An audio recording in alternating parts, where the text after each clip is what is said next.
I slept with my daughter's ex-boyfriend, he got me pregnant and I had an abortion. They got back together and got married. This was back in, let me think, maybe 1997? I was 38 and my daughter was 18, and she was dating Harry, who was 24. I was an alcoholic and dabbled in other drugs, mostly cocaine. I was not a good person, let alone mother. Not like I was abusive to my daughter or anything, but I was generally inattentive and cared more about my alcohol and drugs than her, especially in her teen years. I am 14 years sober now. I disapproved of my daughter dating Harry, but I never told her why. He would flirt with me, constantly, and the age difference also creeped me out. Also, he was an alcoholic and drug user, just like me. She broke up with him over his alcoholism. Soon after she moved away, not too far, but regardless she didn't live with me anymore. Harry kept calling me and asking if we wanted to get drinks. I turned him down, but then one day he said he had a bunch of coke and I couldn't resist.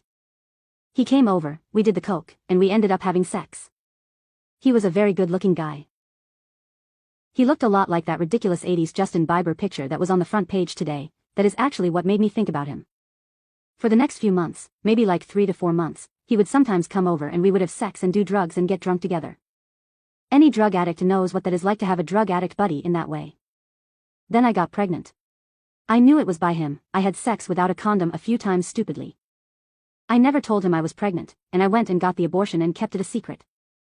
Anyways, I stopped seeing him after that. It was too weird. I also got sober, for like 4 months, before relapsing. Fast forward 2 years and my daughter contacts me and tells me that she got back with Harry, and that he is fully sober. I was mortified honestly. He was gonna tell her that we slept together, and she is going to hate me for life.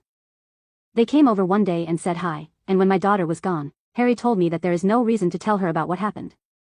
I agreed. It's been 16 years of marriage on their part. They have a kid together. Harry got cancer, then beat it. I got sober. That's basically it. I don't see them very often. They live in Texas and I live on the East Coast. But whenever I do, there is always that tension between me and Harry. It's literally the first thing that comes to either of our minds, I can just tell. Not like sexual tension, like, why did we have to do that?